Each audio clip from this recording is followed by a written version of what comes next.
Ladies and gentlemen, let's cut through the noise and get straight to the heart of what keeps you up at night. Because what happened on that congressional floor between Dan Goldman and Kristi Noem wasn't just a political spat, it was a battle for the very soul of this nation. You are watching your grocery bill skyrocket. You are watching your neighborhoods change before your eyes. And you are watching a border that looks more like a turnstile than a boundary of a sovereign nation. While you are worrying about whether your family is safe when they walk down the street, the elites in Washington are playing a dangerous game of legal gymnastics that directly threatens your security. This isn't about one court case or one individual named Kilmar Abrigo Garcia. This is about a systemic rot that prioritizes the rights of non-citizens over the safety of the American taxpayer. When you look at this confrontation, you have to understand that it is the perfect microcosm of everything that is wrong with the modern democratic establishment. On one side, you have Dan Goldman, a man who seems to represent everything the heartland despises about the coastal elite bubble, armed with a law degree and a condescending attitude, lecturing a governor on the nuances of legal procedure. On the other side, you have Kristi Noem, someone who has actually had to govern, someone who understands that the primary job of the executive branch is not to write law review articles, but to keep the bad guys out and the citizens safe. What Goldman was doing wasn't oversight. It was a calculated attempt to handcuff our law enforcement agencies with so much red tape that they can effectively never deport anyone ever again. Think about how this affects you personally, right now, in your daily life. Every single time a politician like Goldman argues that we need to pause, reflect, and go through 70 layers of appeals before we can remove someone who has no right to be here, they are making a choice to dilute your vote and endanger your community. They are telling you that the procedural comfort of a foreign national is worth more than the peace of mind of a mother in Ohio or a rancher in Texas. When they tie up the Department of Homeland Security with these endless legal battles, they are diverting resources that should be used to stop fentanyl from pouring across the Rio Grande, resources that should be used to crush human trafficking rings, and instead, they are burning your tax dollars on court fees for people who broke our laws the moment they set foot on our soil. The case of Kilmar Abrigo Garcia is being held up by the left as some sort of tragedy of justice, but let's look at it with a little common sense, something that is in short supply inside the Beltway these days. We are talking about a scenario where the Supreme Court, often packed with individuals who have never walked a beat or patrolled a border, makes a ruling on technicalities. Goldman wants to treat this ruling like it's the Ten Commandments, carved in stone, completely ignoring the reality on the ground. He is essentially arguing that even if we know someone is a threat, even if the executive branch has determined they need to go, we must sit on our hands because a judge in a black robe found a misplaced comma in the paperwork. This is the weaponization of the legal system, folks, plain and simple. It is what we call lawfare, and it is the chosen strategy of the radical left because they know they cannot win on the merits of their policy.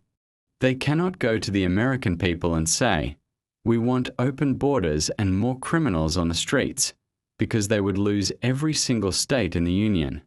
So instead, they hide behind complex legal arguments about due process and constitutional interpretation, hoping that if they use enough big words, you won't notice that they are dismantling the sovereignty of the United States brick by brick. They want to bog down the system until it collapses under its own weight, creating a de facto amnesty where nobody ever leaves because the process to remove them is just too hard. Kristi Noem's stance in this hearing represents the frustration of millions of Americans who are tired of being told that we can't enforce our own laws. When she talks about the executive branch's authority, she is tapping into a fundamental truth that the founders understood. A government that cannot act swiftly to protect its borders is not a government at all. The Constitution was not a suicide pact. It was never intended to be a shield for those who wish to undermine our nation from within or without. Yet, figures like Goldman treat the Constitution like a rigid set of shackles designed to prevent the president from doing the one job that matters most, which is national security. Let's talk about the arrogance on display here, because it is palpable.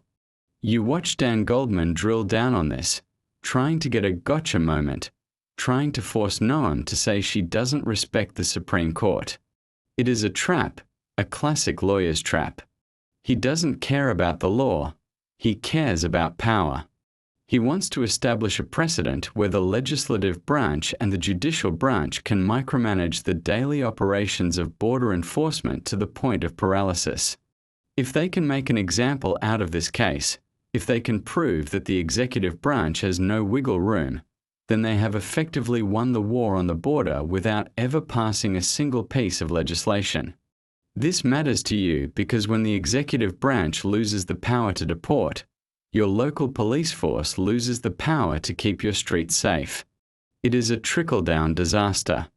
If the federal government is paralyzed by court orders, then the state governments are left holding the bag, and eventually, the burden falls on your local sheriff who is overwhelmed and underfunded. You see the reports on the news every night: overcrowded schools, strained emergency rooms, housing shortages. Do you think those things happen in a vacuum? They are the direct result of a border policy that has been neutered by the very legal theories that Dan Goldman is championing. The left loves to talk about rule of law, but watch closely what they actually mean by that phrase. To a conservative, to a patriot, the rule of law means that if you break the law to enter this country, you face the consequences, period. It means the law applies to everyone, and it protects the citizens who abide by it.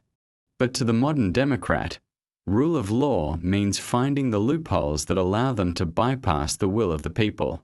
It means using the judiciary to override the executive branch whenever a Republican is in charge, or whenever a strong leader tries to actually solve a problem. They are not protecting the law, they are exploiting it. We need to ask ourselves why they are so obsessed with this specific case. Why go to the mat for Garcia? Why is Dan Goldman, a man with immense resources and influence, using his time in Congress to fight for the rights of a deportee rather than the rights of his constituents? The answer is uncomfortable, but we have to face it. It is because they view the migrant population as a future political asset, and they view the enforcement of immigration law as a relic of a past they want to erase. They are trying to rewrite the social contract of America, changing us from a nation of citizens with special rights and responsibilities into a global flophouse where anyone who shows up gets a key and a meal ticket. Kristi Noem stood her ground because she knows that the American people are with her, even if the Washington press corps is not. She understands that there is a difference between the letter of the law and the spirit of the law. The spirit of our immigration law is to control who enters and who remains, ensuring that our society functions smoothly and safely. When the Supreme Court issues a ruling that makes that impossible, or when politicians interpret a ruling in a way that endangers the public, it is the duty of the executive to push back. It is the duty of our leaders to say, no, the safety of the American people comes first. You have to look at the visual of this confrontation as well. Goldman, sitting up high on his perch, reading from his prepared notes, looking down his nose. Noem, facing the firing squad, representing the administration's drive for security. It is the classic struggle between the administrative state, the deep state, if you will, and the elected representatives who are actually trying to get things done. The administrative state thrives on complexity. They love process because process justifies their jobs and their budgets. They love hearings and transcripts and appeals because it keeps the wheel spinning without ever actually going anywhere. But you don't have the luxury of spinning your wheels. You have bills to pay and a family to raise. You need a government that works at the speed of reality, not the speed of a federal lawsuit. When a criminal is identified, you want them gone. You don't want a 5-year debate about the constitutional implications of a paperwork error. This is common sense, but common sense is the enemy of the radical agenda. They know that if they let common sense prevail, they lose control. So they create this fog of war, this legal haze, to confuse the issue and make you feel like you are the crazy one for demanding secure borders. Let's dig deeper into the due process argument they love to hide behind. Due process is a beautiful thing. It is one of the pillars of our republic. But it was designed for citizens and lawful residents. It was not designed to be a suicide pact that allows foreign nationals to game our system indefinitely. When the founders wrote the Constitution, they did not envision a world where millions of people would be crossing the border illegally, aided by NGOs and cartels, and then handed a lawyer paid for by the taxpayer to fight their deportation. That is a perversion of the system. Goldman knows this, but he cynically uses the language of the founders to destroy the country the founders built. This is why elections matter so much. It isn't just about who sits in the Oval Office. It is about who appoints the judges, who runs the agencies, and who writes the scripts for these congressional hearings. If we continue to elect people who view the border as a theoretical line rather than a physical barrier, we are going to lose our country. The Goldman-Noem exchange is a warning shot. It is a signal that the Democrats are not going to give up their open borders agenda without a fight, and they are going to use every tool in the legal toolbox to stop us from securing this nation. Consider the precedent Goldman is trying to set here. If he succeeds in establishing that the executive branch cannot act against a threat because of a procedural ruling, where does it end? Does it mean we can't stop a terrorist because his paperwork wasn't filed in triplicate? Does it mean we can't break up a gang because we might infringe on their association rights? It is a slippery slope, and we are already halfway down the mountain. They are trying to turn the Department of Homeland Security into the Department of Homeland Suggestions, where they can suggest you leave, but they can't actually make you. We are watching a deliberate attempt to demoralize the men and women of ICE and Border Patrol. Imagine being an agent on the line, risking your life every day, only to see politicians like Dan Goldman grilling your bosses and telling them they are breaking the law by doing their jobs. It sends a message: do not enforce the law, or we will come after you. It creates a chill throughout the entire agency. Agents stop being proactive. They start looking over their shoulders, worried that a split-second decision to protect the country will land them in a congressional hearing room being shouted at by a New York liberal. And let's be honest about the media's role in this. They will take this clip and edit it to make Goldman look like a brilliant legal mind defending the Constitution, and Noem look like she doesn't understand the law. That is the narrative they are paid to push. But you know better. You can see through the smoke and mirrors. You know that what Noem was defending was the basic right of a sovereign nation to exist. She was defending your right to live in a country where the laws mean something and where the government puts its own citizens first. The framing of Garcia as a victim is particularly galling. We don't know the full extent of the dossier on this individual, but we know enough to know he was the subject of a removal order. In a sane world, that would be the end of the story. Order issued, order executed. But in the world Dan Goldman wants to build, a removal order is just the opening bid in a negotiation. It is an invitation to litigate. And while that litigation drags on, who pays? You do. You pay for the housing, the legal fees, the medical care, and the social services. It is a transfer of wealth from the hard-working American middle class to the non-citizen class, facilitated by the Democratic Party. We have to stop pretending that this is a difference of opinion. It is a difference of reality.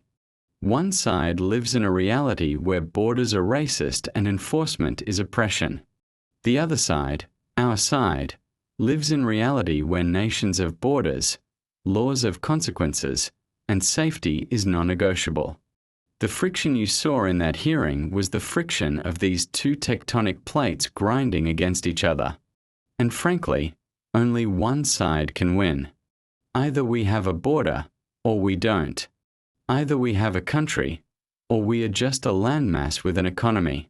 So when you hear them talk about contempt for the court or ignoring the judiciary, translate that into plain English. What they are really saying is, how dare you actually solve the problem we want to keep alive? They need the problem. They need the chaos at the border because it serves their political ends. Chaos creates dependency, and dependency creates voters for the left. A secure, orderly, prosperous nation where the law is enforced. That is their nightmare, because in that nation, there is no need for people like Dan Goldman to save us from ourselves.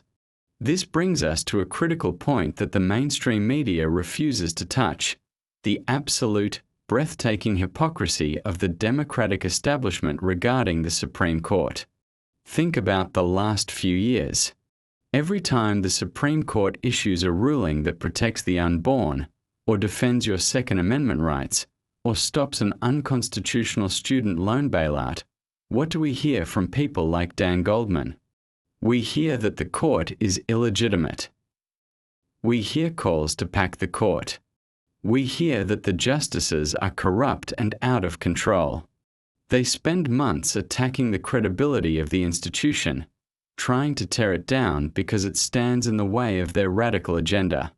But the moment, the very second, they can twist a Supreme Court ruling to protect an illegal alien from deportation, suddenly the Supreme Court is sacred ground. Suddenly, Dan Goldman is the high priest of judicial supremacy, waving a ruling around like it's the Holy Grail. Do you see the game they are playing? To them, the law is not a fixed standard. It is a weapon of convenience. When the law serves American citizens, they hate it. When the law serves foreign nationals and criminals, they worship it. This selective respect for the judiciary is the hallmark of a party that has no core principles other than the accumulation of power.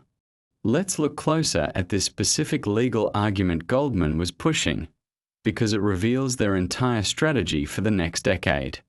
He is arguing that the executive branch, the branch of government elected by the people to execute the laws, cannot move a muscle if there is even a shadow of a doubt raised by the judiciary. This is a recipe for paralysis. If we accept his premise, then every single deportation order can be stalled indefinitely by finding a sympathetic judge to issue a stay or by citing a vague precedent.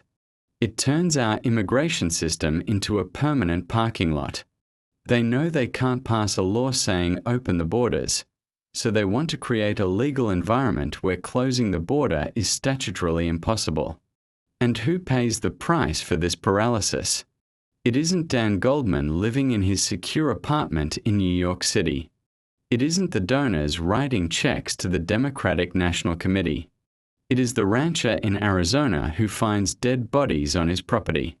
It is the parent in Michigan whose child buys a pill on Snapchat that turns out to be pure fentanyl. It is the construction worker whose wages are being undercut by labor that is here illegally. These are the victims of the process that Goldman loves so much. He talks about the rights of Garcia. I want to talk about the rights of the angel families who have lost loved ones because our government was too busy filing paperwork to deport the predators in our midst. Governor Noem's frustration in that room was the frustration of every executive leader who has tried to fix a problem only to be told by a lawyer that they can't. We elect governors and presidents to take action. We want them to look at a burning building and grab a hose, not convene a committee to discuss the water pressure regulations. But Washington, D.C. is built on the idea that action is dangerous. The bureaucracy prefers the status quo because the status quo is profitable. There is an entire industry built around navigating this complex immigration system. Lawyers, consultants, NGOs, and they all make money every day that the border remains a mess. If we actually secured the border and streamlined deportation, a lot of people in DC would be out of a job. You have to wonder about the timing of this entire hearing. Why now? Why drag a high-profile Republican governor into a committee room to grill her on a specific deportation case? It is because they are terrified of the momentum shifting. They see the polls. They see that African American men, Hispanic families, and suburban moms are all turning away from the Democratic Party because they are sick of the chaos. So, the Democrats are trying to create a counter-narrative. They are trying to paint Republicans as lawless authoritarians who ignore the courts. It is projection at its finest. They are the ones who ignore the laws on the books regarding entry. They are the ones who ignore the statutes requiring detention. But they accuse us of lawlessness because we demand enforcement. Let's take a step back and look at the character of the men involved here. Dan Goldman is not just a congressman. He is the heir to the Levi Strauss fortune. He comes from a world of immense privilege, a world where consequences are for other people. He has never had to worry about the safety of his neighborhood or the security of his job. He can afford to be an idealist about due process for criminals because he is insulated from the results. To him, this is an intellectual exercise, a debate club championship. He doesn't feel the visceral anger that you feel when you see your country being taken advantage of.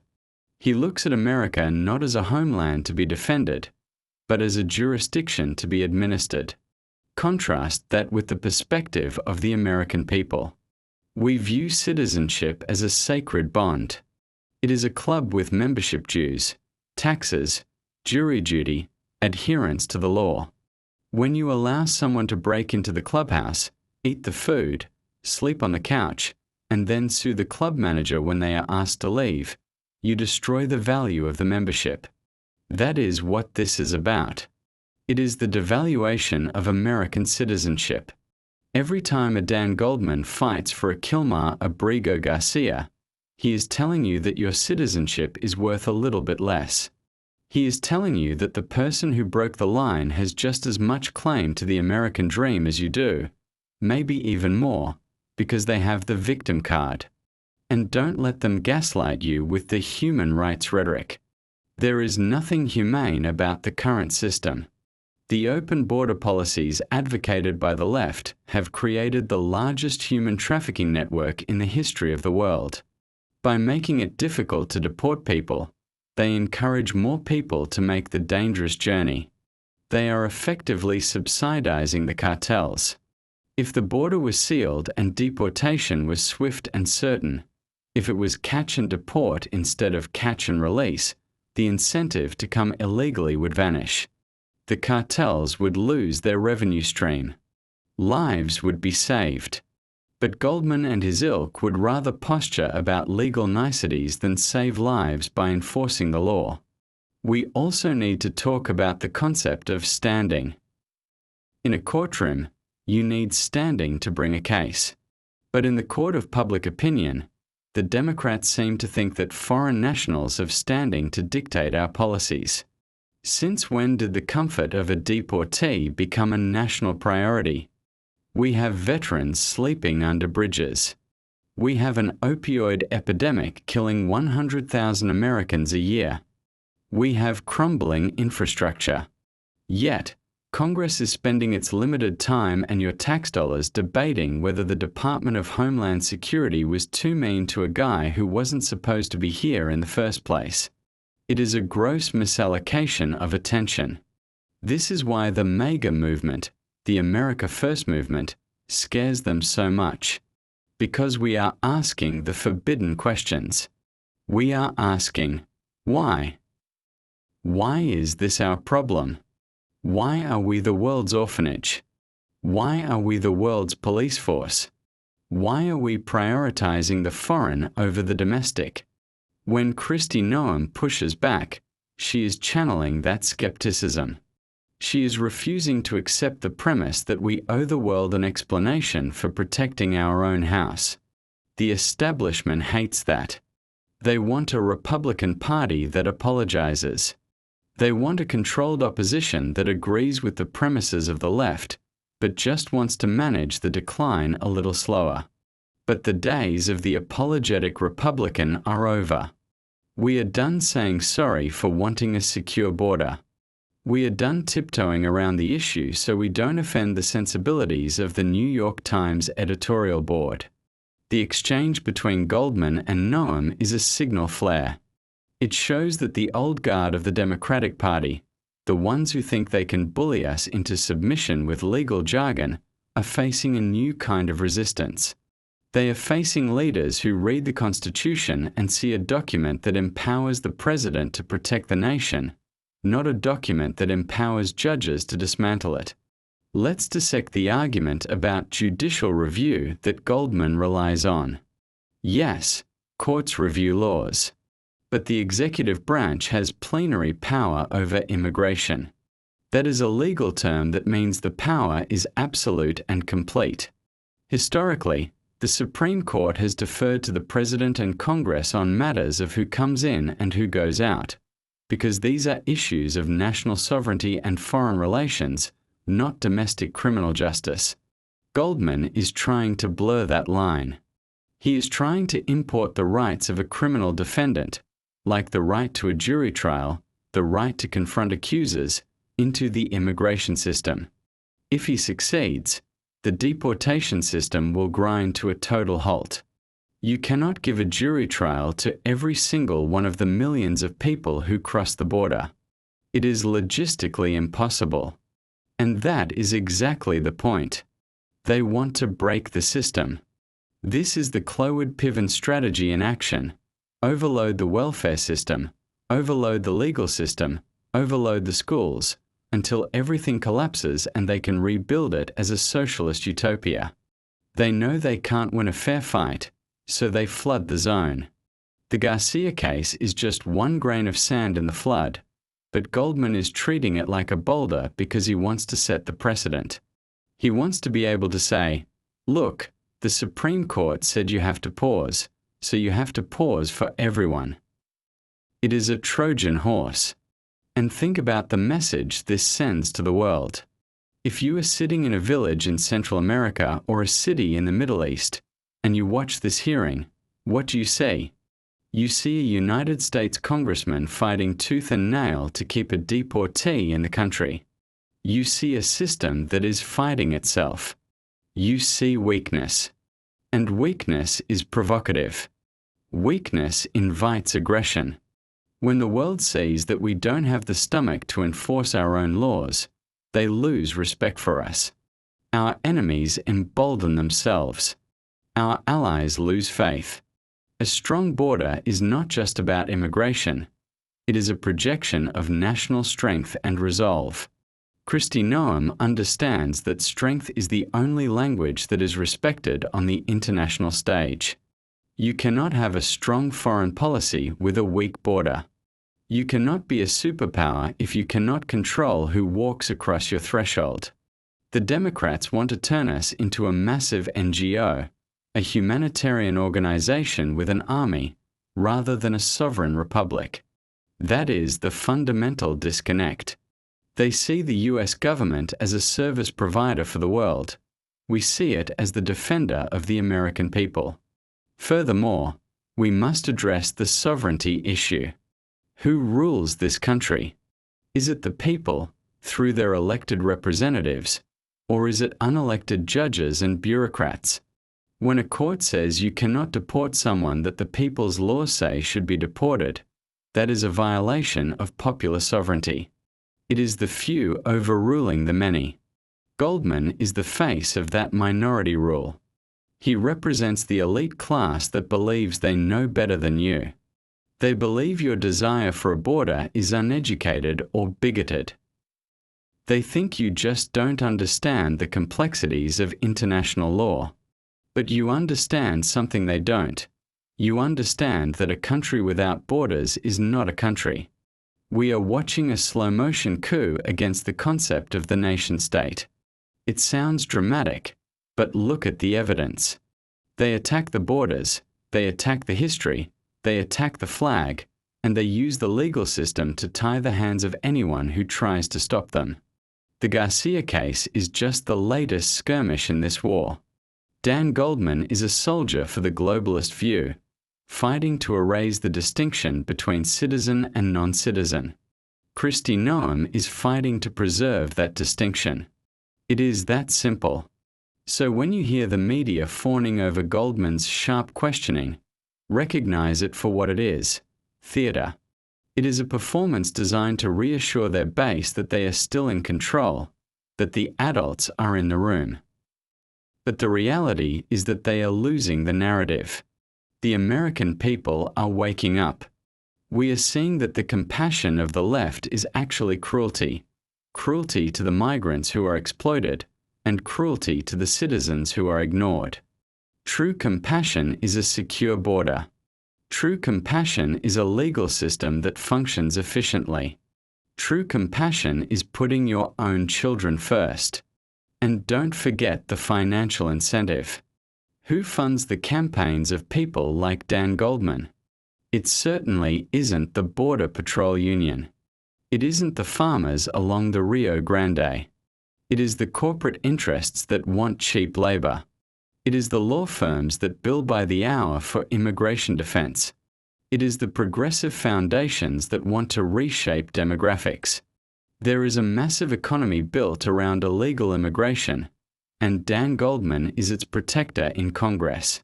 He is protecting the revenue stream of his class. This leads us to a terrifying question. What happens if they win? What happens if the Goldman view of the law prevails? We will reach a point where deportation is functionally extinct. We will have a permanent underclass of millions of people who are here in legal limbo, unable to fully integrate but unable to be removed. It will create social strife like we have never seen. It will bankrupt our cities. Just look at New York and Chicago right now. They are begging for federal bailouts because they can't handle the influx. And yet, their representatives in Congress are fighting to keep the flow coming. It is madness. It is a snake eating its own tail. But there is hope. The hope lies in the fact that this is all out in the open now. They can't hide it anymore. In the past, these deals were cut in back rooms. Now, they are arguing it on C-SPAN. They are showing you exactly who they are. They are showing you that they value a Supreme Court technicality over your safety. They are showing you that they despise the executive branch when it tries to enforce the law. This clarity is a gift. It allows us to see the battlefield clearly. We know who the enemy is. The enemy is not just the person crossing the border. The enemy is the politician in the suit who holds the door open for them and hands them a lawyer. You have to understand that this legal maneuvering is part of a much larger, more sinister machine.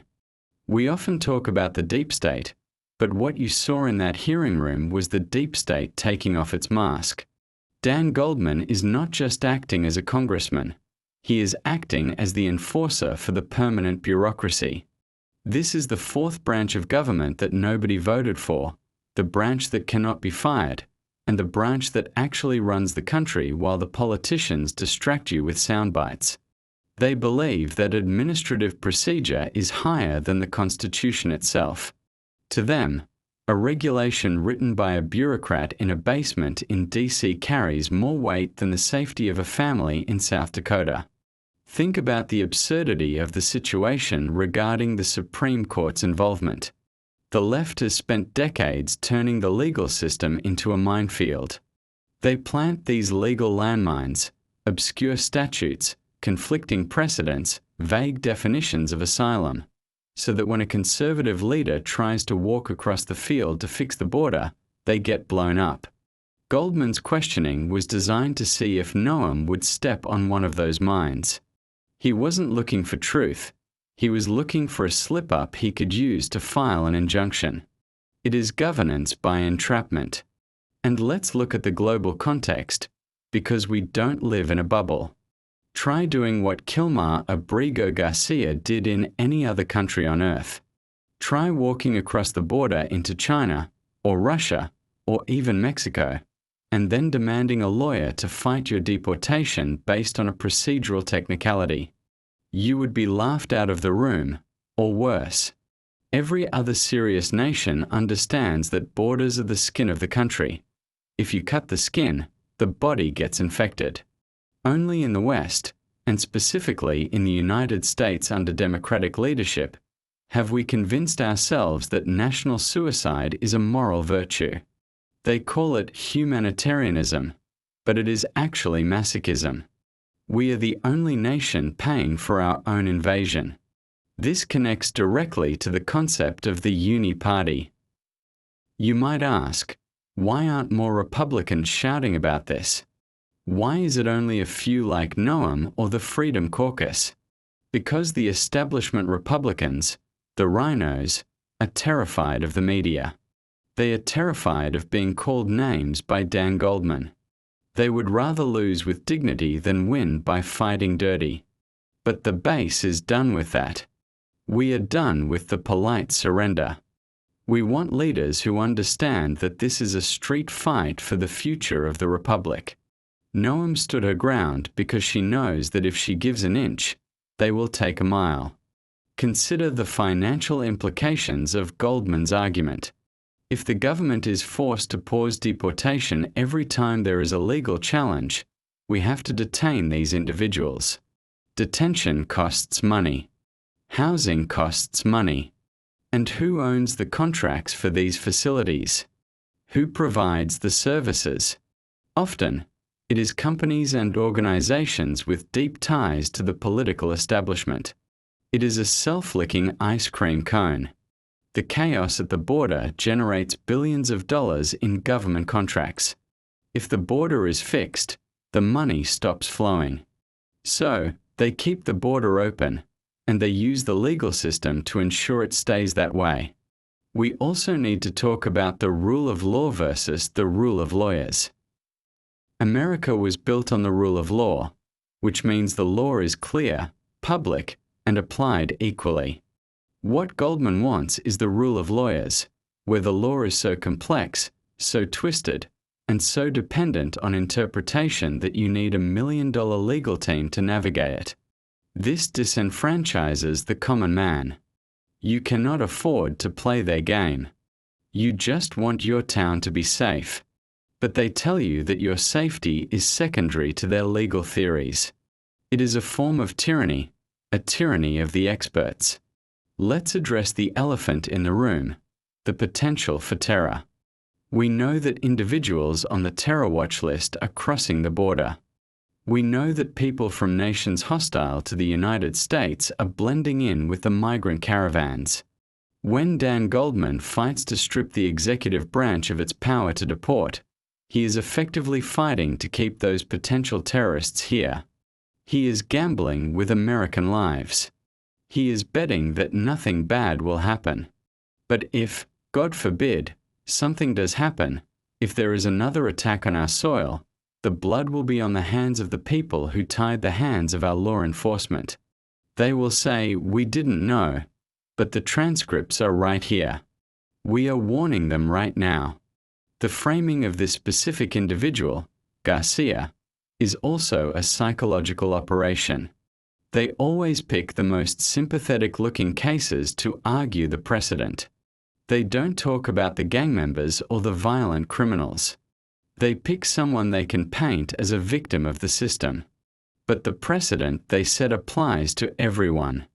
If Garcia gets to stay because of a technicality, then the MS-13 member gets to stay because of the same technicality.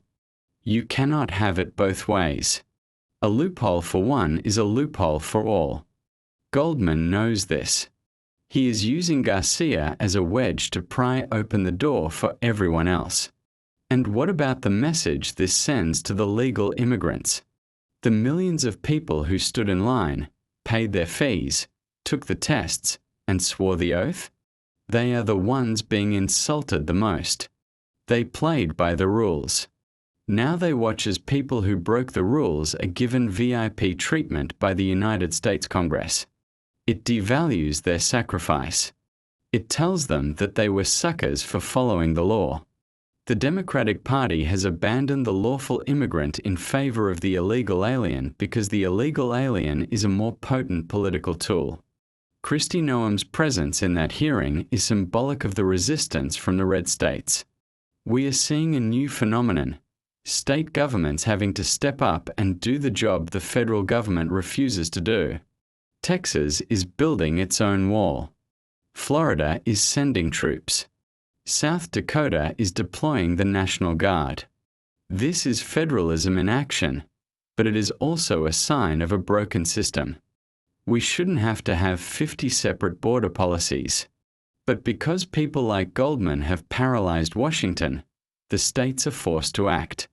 And what does Washington do? They sue the states. They sue Texas for trying to stop the invasion. It is upside down. The arrogance of the coastal elites is fully on display when Goldman speaks. He speaks with the confidence of someone who believes history is on his side. He believes that the nation-state is an outdated concept and that we are moving toward a global community. He views patriots as dinosaurs, clinging to their flags and their guns. But he underestimates the resolve of the American spirit. We are not ready to go gently into that good night. We are not ready to dissolve our borders and become just a generic economic zone. We must also scrutinize the media's complicity. The cameras in that room are not neutral observers. They are part of the theater. Goldman performs for the clips that will be played on CNN and MSNBC. He frames his questions to generate sound bites that make him look like a defender of justice. But if you listen to the substance, it is hollow. He is defending a process, not a people. He is defending a bureaucracy, not a nation. The media will never explain the nuance of the plenary power doctrine or the history of executive authority. They will just say Republicans defy Supreme Court. It is propaganda, pure and simple. You have to ask yourself, where is the accountability? If a doctor commits malpractice, they lose their license. If a driver is reckless, they lose their license.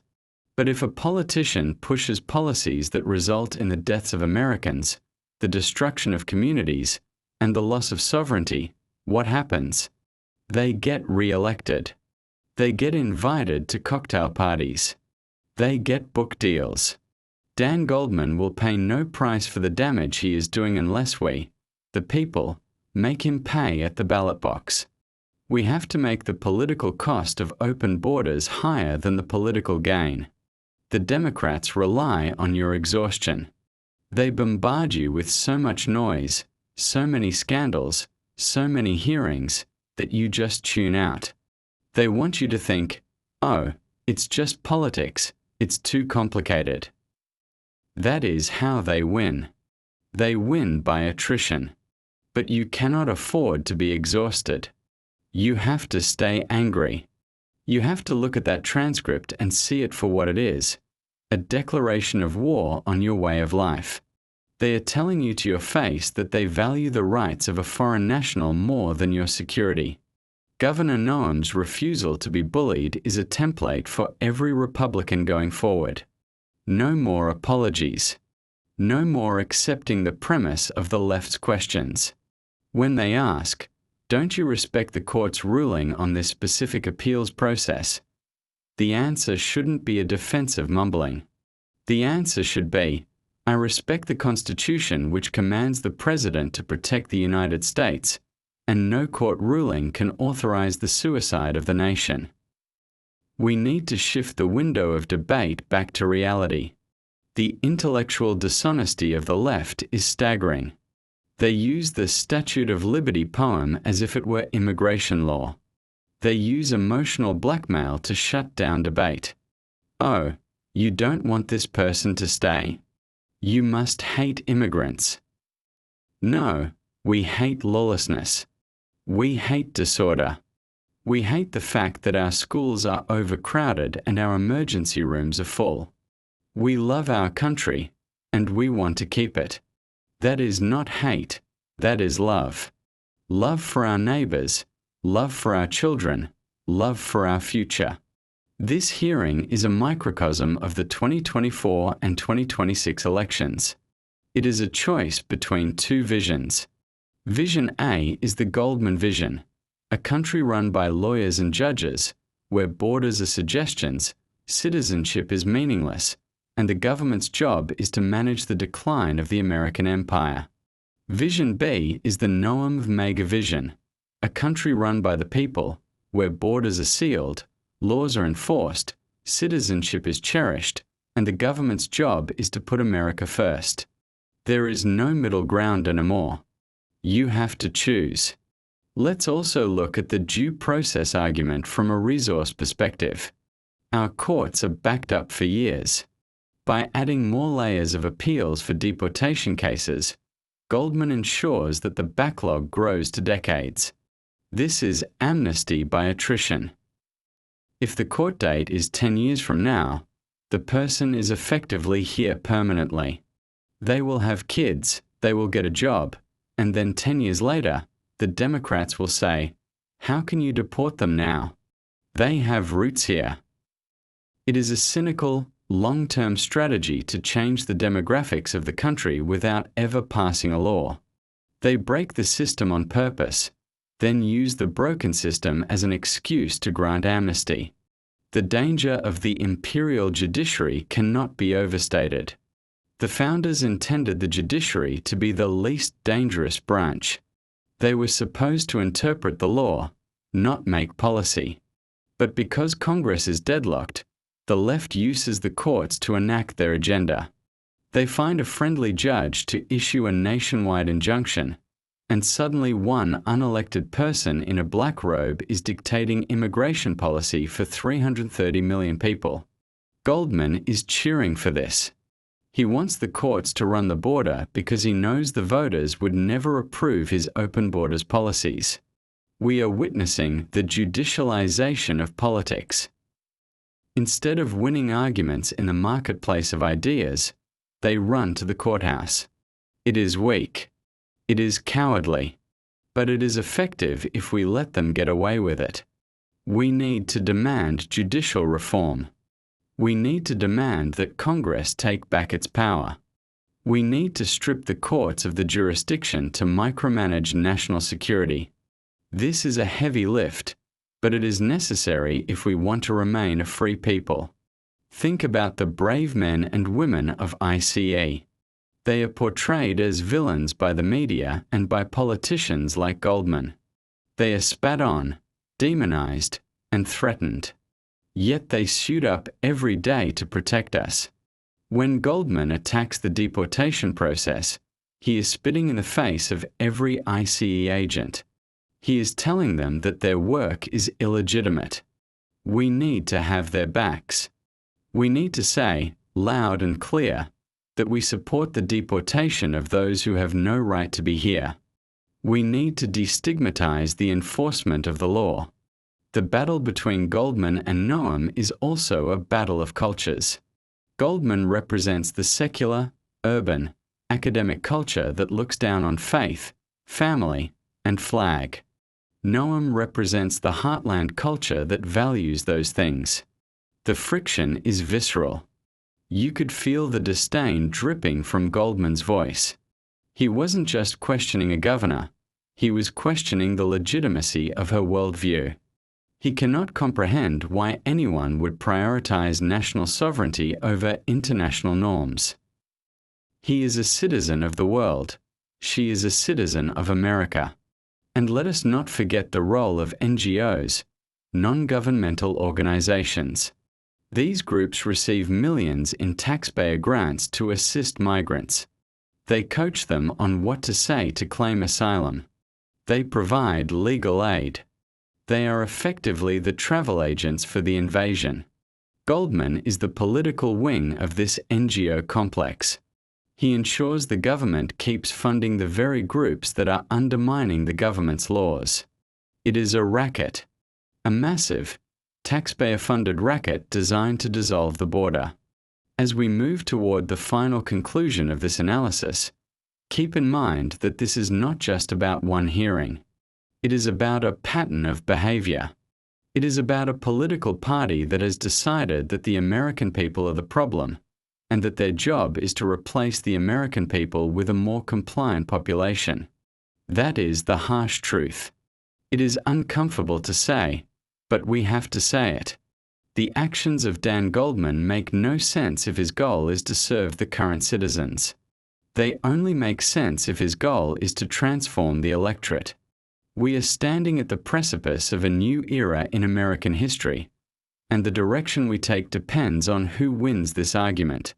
If the Dan Goldmans of the world prevail, we cease to be a republic in any meaningful sense. We become a bureaucratic administrative state where the rights of the citizen are subservient to the whims of the international community and the interpretations of unelected judges. It creates a hierarchy where the law-abiding taxpayer is at the bottom, crushing under the weight of supporting a system that actively despises him. This isn't hyperbole. It is the logical conclusion of the arguments you heard in that hearing room. When they tell you that no one is above the law, remember that they have created a two-tiered justice system. There is one set of laws for you. If you don't pay your taxes, they come for you. If you trespass on federal property, they throw you in solitary confinement. But there is another set of laws for the protected class of illegal migrants. They can cross the border, they can work off the books, they can commit identity theft, and when the government finally tries to send them home, they get a team of lawyers to argue that their rights are being violated. It is a mockery of justice. It is an insult to every American who plays by the rules. The fight between Goldman and Noem is also a fight over the definition of compassion. The left owns the word compassion in the media, but their version of it is toxic. Is it compassionate to encourage a young woman to trek across the Darien Gap, where she will likely be assaulted, just so she can reach a border that is supposedly open? Is it compassionate to flood American working-class towns with cheap labor that drives down wages and drives up rents? No, that is not compassion. That is exploitation. True compassion is a closed border that deters people from making the journey in the first place. True compassion is prioritizing the struggling families in Appalachia and the inner cities of Detroit over the citizens of other nations. We have to reclaim the moral high ground. We cannot let them lecture us on morality while they preside over the chaos and suffering their policies have caused. Governor Noem didn't stutter because she knows she is morally right. She knows that protecting her state is a righteous cause. We need that same confidence. When you talk to your friends and neighbors, don't apologize for wanting a secure border. Don't let them shame you. Tell them, I want a safe country for my children, and I make no apologies for that. The case of Kilmar Abrigo Garcia will fade from the news cycle, but the precedent will remain. Every time a Republican administration tries to secure the border, the Democrats will pull this playbook off the shelf. They will find a plaintiff, they will find a judge, and they will grind the gears of government to a halt. We have to be ready for this. We need a strategy that goes beyond just winning elections. We need a strategy to dismantle the legal infrastructure that allows this lawfare to happen. We need to impeach judges who legislate from the bench. We need to defund the agencies that facilitate the invasion. We need to play hardball. This is why the unitary executive theory is so important, even if it sounds dry. It essentially means that the president, and the president alone, controls the executive branch. He cannot be second-guessed by a mid-level bureaucrat or a district court judge on matters of core executive power like border security. Goldman hates this theory because it cuts him out of the loop. It restores power to the person you elected. We need to champion this view of the Constitution, the view that empowers the people's choice to actually govern. As we wrap up this hour, I want you to look at the big picture. They want you to feel isolated. They want you to feel like you are the only one who thinks this is crazy. But you are not alone. Millions upon millions of Americans watched that exchange and felt the exact same anger you did.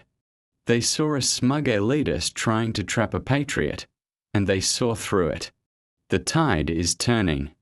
The woke mind virus is running into the hard wall of reality, and nowhere is that reality harder than at the southern border. The Democratic Party has tied its fate to the ideology of open borders, and they are going to sink with it. They have alienated the working class, they have alienated legal immigrants, and they have alienated anyone with common sense. Dan Goldman is the captain of the Titanic, arguing about the seating arrangements while the ship takes on water. Let him argue. Let him file his briefs and hold his hearings. While he is busy with the paperwork, we will be busy taking back our country. We are done with the weakness. We are done with the excuses. We are done with the idea that America is a villain for wanting to protect its own borders. We are rising up, from the school boards to the state houses to the halls of Congress, and we are saying enough. We demand a government that puts America first, always and unapologetically. The days of the Dan Goldmans dictating the terms of our surrender are over. So, the next time you see a headline about a deportation paused or a judge blocks border wall, don't get discouraged.